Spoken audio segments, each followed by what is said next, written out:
左边上去看外面。去看那个。啊，从外面看外面多。去看呀，700。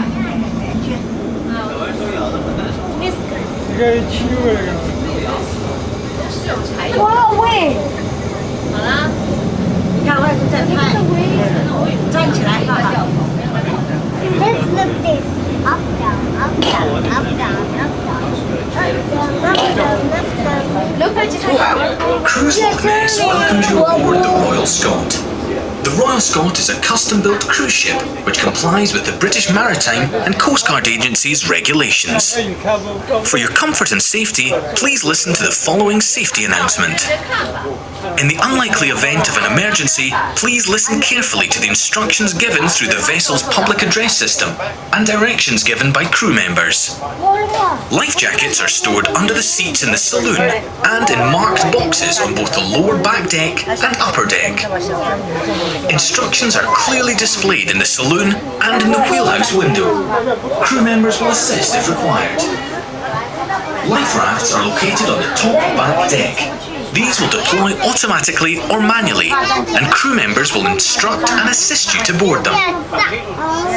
The captain asks all passengers with children to please be aware that running is not allowed on board, and your children must be with you at all times. Please use the litter bins throughout the vessel and never discard rubbish over the side. The entire Royal Scot vessel is a no smoking zone, so there is no smoking anywhere on the vessel. We have a bar on the lower deck with a good selection of beers, souvenirs, and of course, malt whiskies. Toilets are located on the starboard, right side for the ladies, and on the port, left side for the gentlemen. If you need any further help or information, please feel free to ask a member of the crew. So now, sit back, relax, and enjoy the wonders of Loch Ness in the Great Glen of Scotland. But please, don't feed the monsters. We don't read the ducks. Please don't feed. Please don't feed the monsters. You are travelling across the world-famous Loch Ness, but there's more of interest in this deep, dark valley than just the monster. Loch Ness is part of the Great Glen of Scotland, a geological fault line which runs from under the North Sea in the northeast to the edge of the Atlantic Shelf in the southwest. It cuts Scotland in two. The rocks which form the Highlands of Scotland were laid down in warm tropical seas far to the south of the equator, more than 500 million years ago. Around you, the hills primarily comprise sandstone, granites, and metamorphosed schists. Around 400 million years ago, still in the southern hemisphere, the continents of North America and Europe collided, and this created an enormous mountain chain which could have dwarfed the Himalayas. Those mountains are known as the Caledonians this side of the Atlantic and the Appalachians on the other side. 20 million years later, the Great Glen fault line was formed, and the mountains to the north of the loch slipped 65 miles, 100 kilometres, to the southwest, forming a huge valley, which would have made the Grand Canyon seem no more than a scratch upon the surface of the earth. The continents continued to drift northwards, North America drifting away and the Atlantic opening. In fact, all of Scotland north of Glasgow and Edinburgh was originally part of North America, and when the separation occurred, the Highlands were left behind.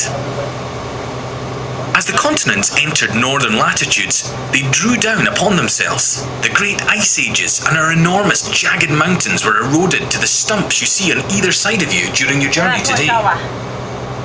When the last ice age finished, about 12,000 years ago, Loch Ness filled with fresh water and took the form you see today. Vegetation and trees arrived, but most were cut down during medieval times to produce charcoal for smelting, and the pine forests you see here today are mainly introduced species like larch, Douglas fir, Sitka, and Norwegian spruce, and even some sequoia. Our only native pine, the Scots pine, also survives in some areas, and if you wish to see the natural Highland forest, we recommend a visit to the Glen Affric Nature Reserve. Decomposed sphagnum moss on the hilltops created peat bogs, and it is rainwater being stained by the peat which causes the loch's water to be so dark. The loch is around 23 miles long, averages 1 mile wide, and is 754 feet deep. That is 35 kilometres long, 1.5 kilometres wide and 230 metres deep. You could put the population of the world into Loch Ness more than 3 times over, and it contains more water than all the lakes, rivers and reservoirs of both England and Wales combined, including the whole of the English Lake District. So, there is room for it to conceal a few mysteries. Do keep your cameras to hand, as you never know when you might be lucky enough to film or photograph something unusual in the loch. Whether the phenomena seen at the surface could be Nessie will continue to be debated, and there are many theories on the subject. So, let us take a look at the history of the Loch Ness Monster and see if it provides any clues. The first recorded sighting of a mysterious creature in the loch was in 565 AD by St Columba, a Scots-Irish missionary who was preaching Christianity to the native peasants in the area. He attended the funeral of a man reputedly killed by a water beast, and the next day one of his own followers was attacked by the creature. The saint raised his crucifix and told the beast to go back and leave the man alone. In many locations in Scotland, and the story is probably just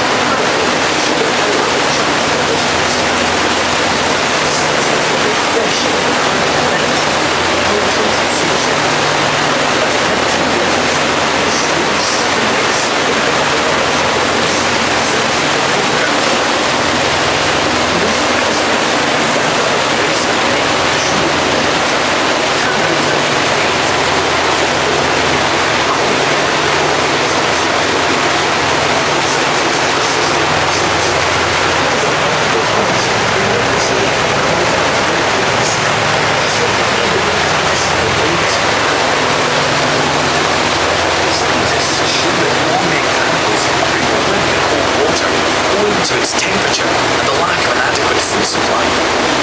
Some will be mistakes, diving birds and even deliberate